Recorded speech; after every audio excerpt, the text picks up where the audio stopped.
It's a very funny clip because you're hearing all sorts of answers, but the question that's being asked is it gay to date someone who is transgender, which would be a woman who, or a man, biological man who is now a woman.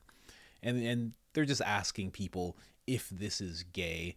And the reason that I brought this up, and I know it's a funny topic, but and for some people it's like a topic of like ugh, but like it's really good to see what happens in this clip with the answers that are given. Really good to see. And we'll talk more about that after I play it. But let's get into it.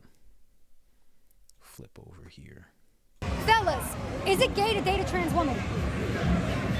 Hell yeah! What in the hell do you mean? Hell yeah, you were born a man. No comment. Yeah. In my opinion, yeah. For sure, that's gay as shit. Don't try to cancel me on some trans shit, but like, it's pretty sus. Yeah, Why? this is a good question. That's a really good question. I know. I mean, I don't know, because they have a dick? No, I mean, it's like whatever you like, man. Like, I don't know. It's not gay. It's not gay. If you're into it, you're into it. We're from Seattle, so like, we're about that. Fellas, is it gay to date a trans woman? Ooh, that's a good question. That's what I said. Depends on how hot she is. Would you date a trans woman? Probably not. She was hot. How come? I couldn't get past the dick. So it's got cock and balls. Yes. Is it gay to dating? Yes. For me, Yes. yes.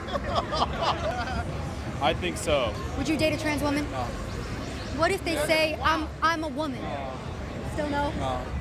No. Nah. I've heard some trans people talk about their female penises. What are your thoughts on that terminology? Trans people with female penises? Well, men who say that they're women and then they say they have a female penis now because they say they're a woman now. Oh, nah. That's a dick. You don't believe it's like a female dick? No. What is this? Is there such a thing as a female dick? Hey, it's a confusing subject. A female penis? No such thing. That's gay. A dick's a dick. Repent and believe in the gospel.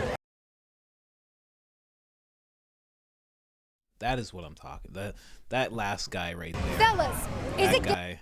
That guy knows what's up. Repent and believe in the gospel. But I mean, the reason that I play this and the reason that I think it's so great what was happening there is that people actually got to say what they think. One gentleman brought up, "Oh, don't cancel me," and but a bunch of men, which are being demonized left and right, especially white men.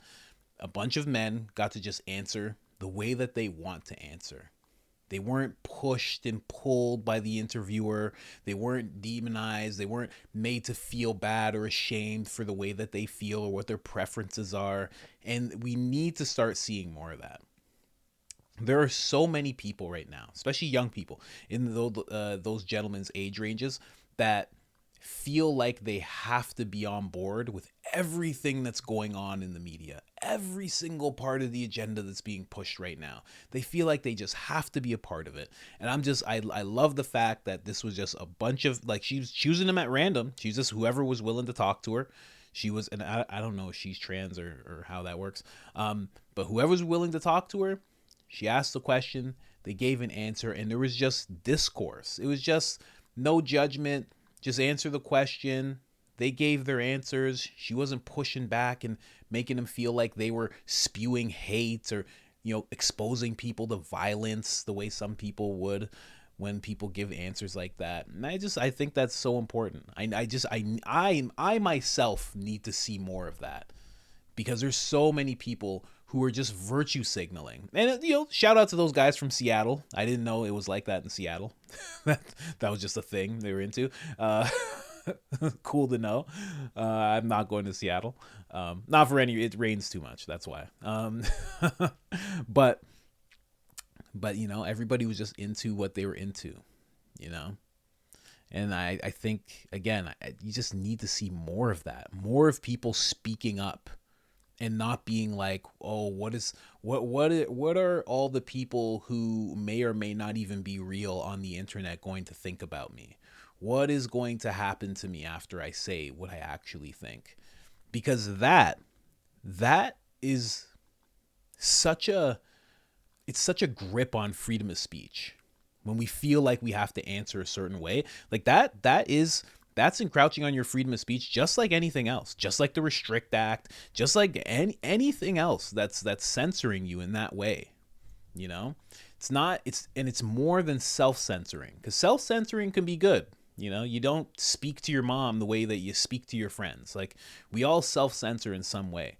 But when we have to virtue signal and actually say the opposite of what we feel, that is a strangle on our freedom of speech. And I'm just so glad that none of those guys gave into that, you know, on either side. The guys who were into it, they didn't feel pressured to be like, nah, I wouldn't do that. They were like, I'm about it. Good for you. And that's more of that, man. More of that. And I'm loving the fact that people online, this is a page called, the Publica. Their ad is at the Publica now.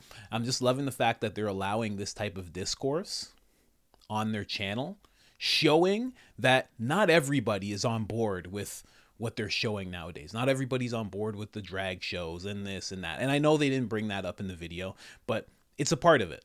And not everybody's on board. And what's being shown nowadays, in terms of the internet, is it's a depiction of society that shows that everybody is on board with everything going on, from the drag shows to, you know, being straight and having to be with a trans woman to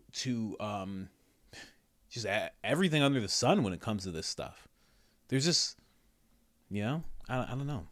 Like, I just really like it. I like that we're able to show the other side, because I'm on that side.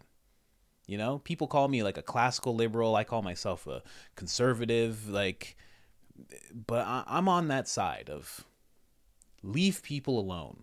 You know, people aren't pieces of garbage because they dislike certain things, or they want to protect their children or not have their children exposed to certain things. You know, I myself, I don't feel like I'm some hateful person because I see what's going on in the school system and I want to homeschool my kids, because I don't want them around teachers who are going to, you know, talk about their sexual preferences and what they do and their pronouns and all this stuff. I don't want my children exposed to that. I want to expose my children to that as I see fit. I don't want them indoctrinated into anything. So I want to homeschool my kids. That doesn't make me hateful. It's my preference. That's what I want. You know, I like for my wife to be my wife. I don't refer to her as my partner. She doesn't refer to me as her partner. We are husband and wife. You know, I take on the male traditional masculine roles in the household, and she's making dinner right now. While I'm doing work right now, she's making dinner. And that's what we like. Doesn't make us hateful. You know, we want to have kids. We do not want to adopt. I do not want to be a cat parent. Doesn't make me a bad person. It's just, you know, and there's way more people like me. I know there are. This video is a little bit of proof of that. There's way more people like me. And if you're like this as well, like us, that just aren't going along with all of this nonsense. So I just thought it was really cool. But other than that, I'm out.